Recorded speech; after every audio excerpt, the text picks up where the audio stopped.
What I'm going to do today is I'm going to show you the 6 reasons why a two-stroke outboard is hard to start. Keep watching.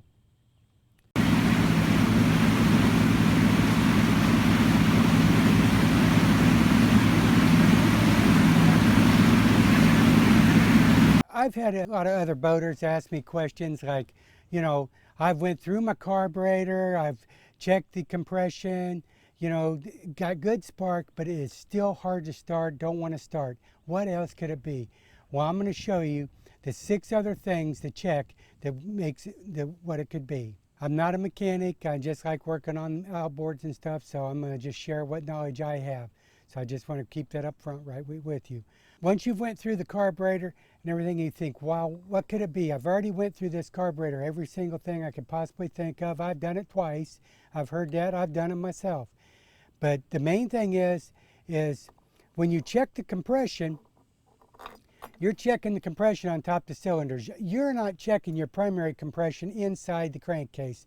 And that is compression. It has to be right for your engine to run properly. And there's 6 variances that could change that, and that's what we're going to go over right now. I'm going to explain what the 6 are. I'm going to show you how the engine works as we're going along the way, and so we're all going to be on the same page. Okay, first thing you want to do is, like I said, you got your carburetor right, you know it's right. Let's go from there. Second thing is you got your gasket right there, right on the back of the intake manifold. If that gasket's leaking, that changes your fuel-air ratio mixture right here to the point that your carburetor's set to give a proper amount of air, proper amount of fuel right in there. If you got a leaky gasket right there, you've already changed it. You got more air than you got fuel, it's going to cause you issues. Okay, the next thing you want to check is you want to make sure the gasket is good on the reeds. And let's take this off so I can show you. You want to make sure that this surface is clean and got a good gasket on it. This is an old engine, so don't judge by what I'm doing here. Okay, so the next thing, you want to make sure your reeds are good.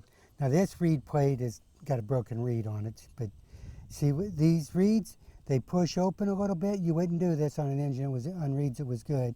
They push open when the piston is going up the cylinder. It creates a negative pressure in this lower crankcase that draws air and fuel through the carburetor, through the manifold, in through these reeds. And so the fuel goes up into the cylinders here. Next,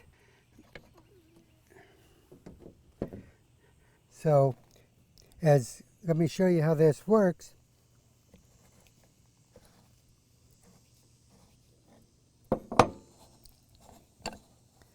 So there's the piston. We've only got one piston in this old engine. Okay, as the piston is going up the cylinder, let's hold it together. As the piston's going up the cylinder, it's creating a negative pressure in the lower crankcase, which draws air fuel past your reeds up into there and up into this chamber. You want to make sure this gasket's good.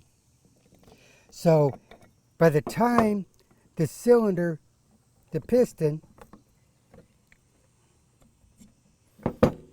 piston reaches the top of its stroke, well, let me show you here. Once this piston goes, see how it's coming up here? There's high pressure fuel here, and as soon as it's going up, it's creating a vacuum, and when it gets to the top of its stroke, which as it comes up right there, as it gets to the top of its stroke, as it starts back down, it creates pressure. It keeps pressure in this lower part, and that's where the reeds come in. They all slap shut and hold that pressure. So as it's coming down, the fuel goes up.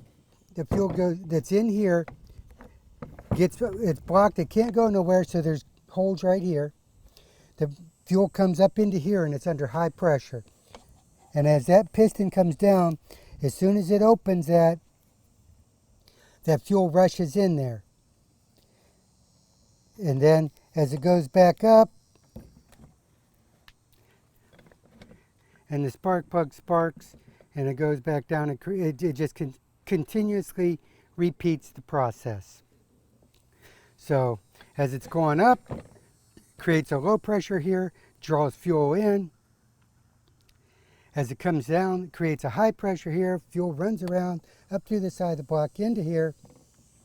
As soon as the piston is low enough to where it opens that port, fuel dumps right in there, and then as it goes, closes back up, and so it just continues that process. So this is constantly, this side of it's under a high-low pressure all the time. So with that being said, the carburetor seals. This got to be good. This has got to be good. This seal's got to be good. All this has got to be good. If all this isn't right, there's no way that you're going to get the proper air-fuel mixture coming through the carburetor, no matter how many times we take it apart, rebuild it, make sure all the orifices are clean, and put it back together. So that's clean. That's good and sealed. This is good and sealed. This is good and sealed. And you want to make sure, let's take this off. You want to make sure this is sealed. And the way you can check this is you can take soapy water and crank that engine and see if you've got any bubbles. And if when it gets on the high pressure, it'll take in, it'll leak. And you'll see the bubbles, knowing that that seal is bad. Now, in a lot of cases, see, and there's this seal here on the top of your crank. You got to make sure that seal's good.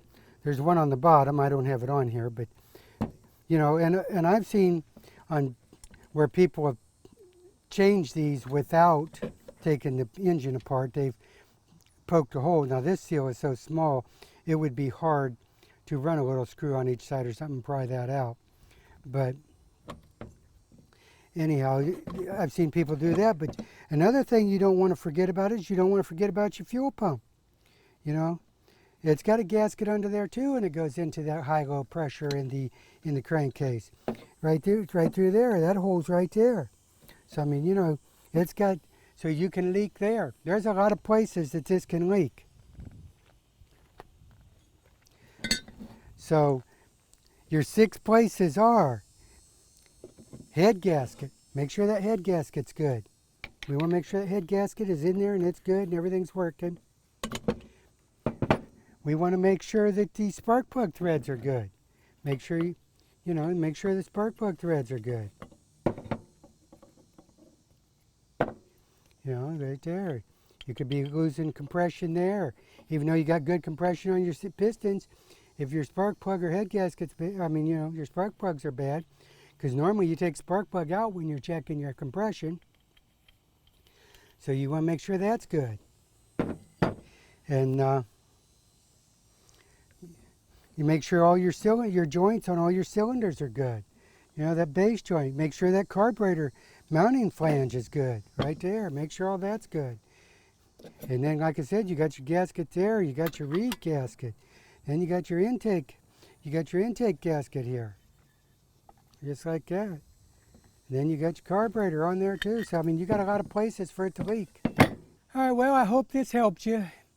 That's 6 points of the engine that could cause hard starting. If you like the content, give me a thumbs up and subscribe. As always, stay safe on the water. Take care.